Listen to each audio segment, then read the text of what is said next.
In 2007, Tim Akron, an avid outdoorsman, set out to shoot the pilot episode of an extreme survival series. The premise of the show was to be dropped in remote locations, stranded for 7 days in various harsh wilderness environments, with no food, no crew, and no contact with the outside world. Though skilled in outdoor survival techniques, Tim could not have anticipated the challenge that would confront him in the Australian rainforest. These are his tapes.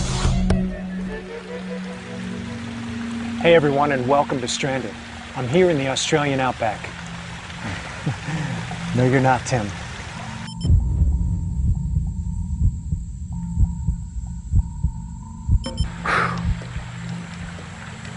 Hey everyone, welcome to Stranded. I'm here in the Australian rainforest. Over the next week, I'm going to be sharing this environment with some of the most dangerous animals, plants, reptiles, and downright scary creatures you will ever see.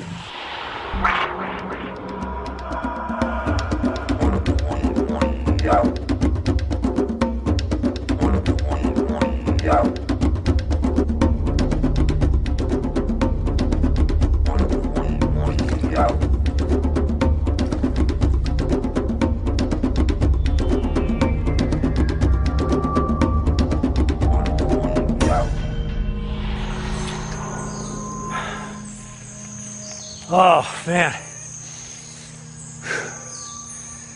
It's unbelievable. It's one of the most beautiful places I've ever seen. And that's also why I'm only going to take what I need for my shelter tonight. And what I need is a couple things. One, I need something to get me off the ground so we keep the venomous snakes and creepy crawlers away from me. Secondly, I need something to keep the rain off me. This stuff looks like it'll work just fine. You can smell it. The rain's coming.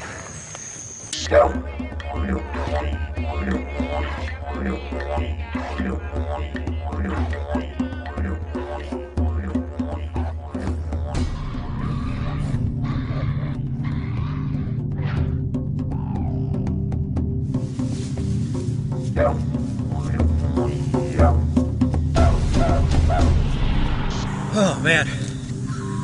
Okay, I'm just getting the final touches put on my shelter. It's crude, but it should work. At least a little bit to keep the some of the rain off me tonight. I can only say I'm in the rainforest, and it is hot, and it is really humid.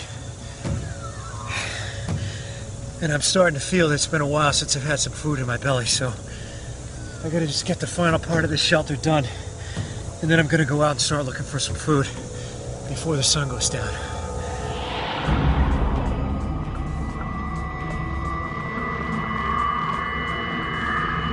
The Komodo dragon is a very aggressive predator.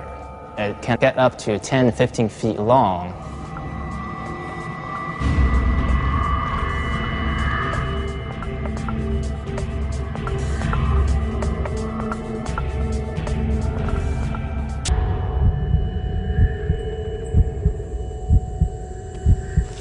All right, so check this out. I'm out looking for food, and I come across these bones. On first inspection, I thought they might be animal bones, but they're definitely human. We know there are a lot of predators out here.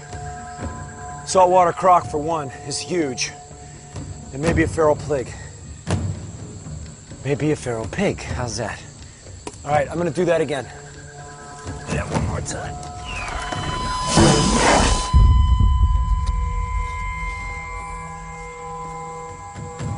All right, so check this out. What the hell? Looks like one of our jungle friends. Knocked my camera over. All right, I'm gonna reset and do that again. Remember, one of the things the Aborigines used to do is they would look for fallen tree bark, tree stumps, and underneath that tree bark is where witchetty grubs hang out, and that's what I'm looking for right now. So what I'm gonna do is I'm just going to be pulling some of this off here and see what we can do. And hopefully... we found the jackpot. So basically I'm gonna take one of these guys here. It's cute. I don't know, let's give it a shot.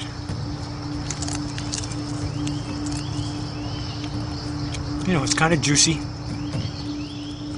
It's kind of like, tastes like chicken and almonds.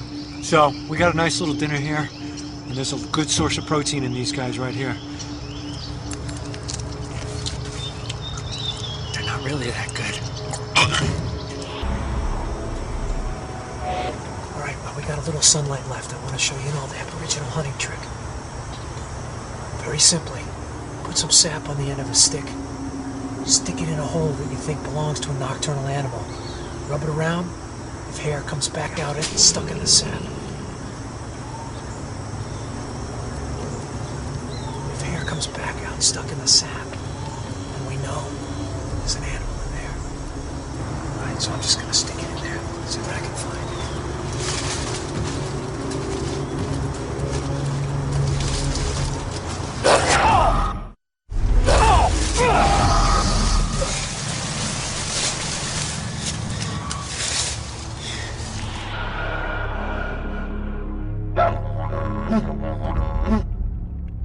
Monitor lizards do not kill their prey with their first bite. They have a cocktail of potent bacteria in their mouth, which infects the surface of the wound and causes its prey to eventually die if they don't get eaten right away.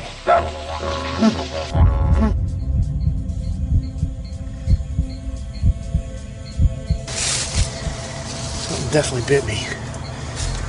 I'm gonna,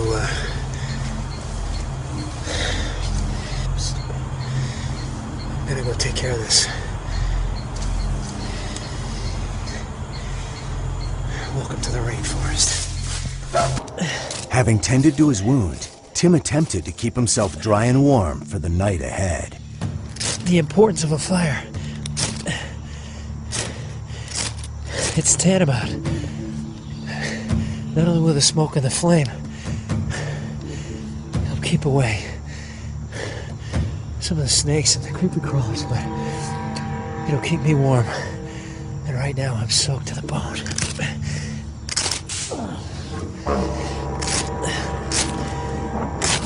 Maybe in a minute.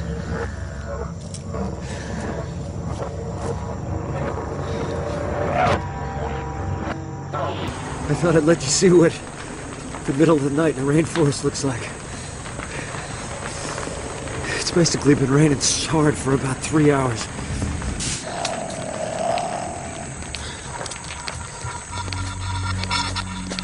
Something just keeps walking around outside. Get out of here! Ah! It's morning day 2. First thing I notice is that I feel sick, which is not what you want to feel when you're stranded.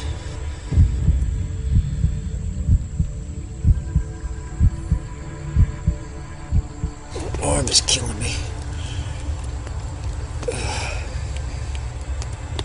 That thing that bit me yesterday.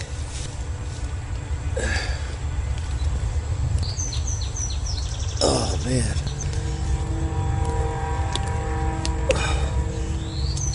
I have got a severe infection. It looks like some kind of blood poisoning to me. Which means I need to get to a village. I think I remember there's one about 5 miles north of here, which I'm gonna try to get to.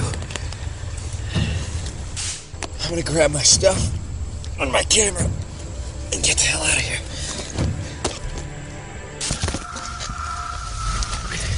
I'm just making my way out of the shelter. Just trying to head due north. Trying to find that village because this infection in my arm is really starting to be a problem.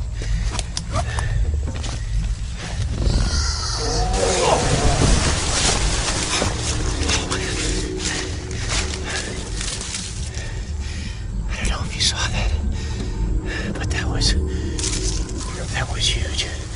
Something just rustled through was definitely not a crocodile. As Tim tried to find his way back to civilization, it became increasingly clear that he was being stalked. I gotta find that village. Oh God, I gotta find that village.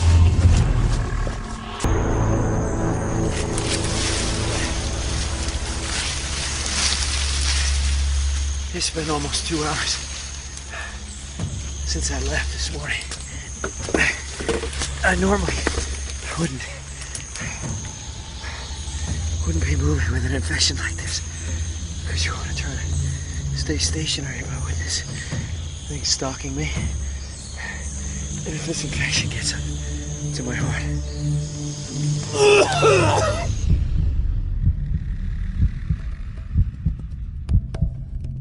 I still haven't found the village, but my shoulder is killing me. I gotta take a look and see how this infection's doing. Oh God, it's definitely spreading. I gotta keep going, because I'm not gonna survive out here another night.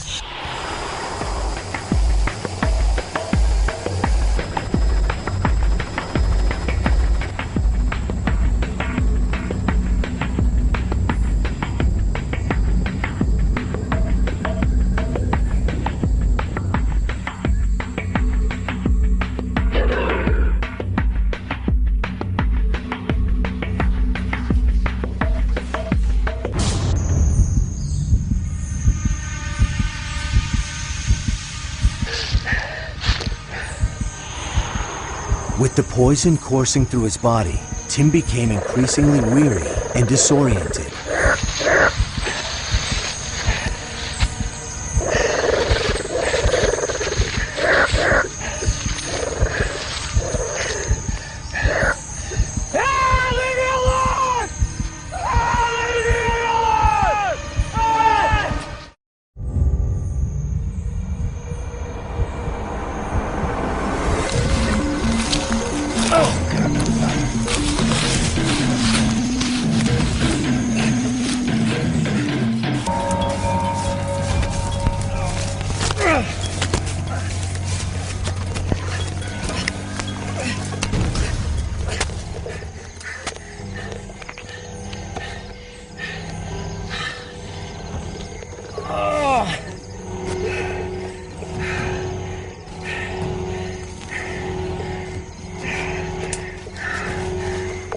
Oh God, I didn't find the village.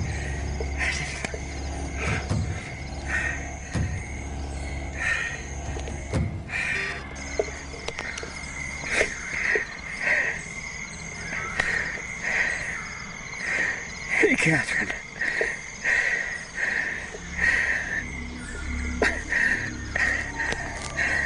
It's not how I expected it.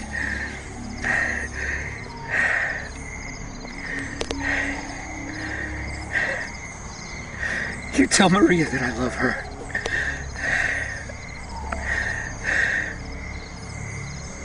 You take care of her.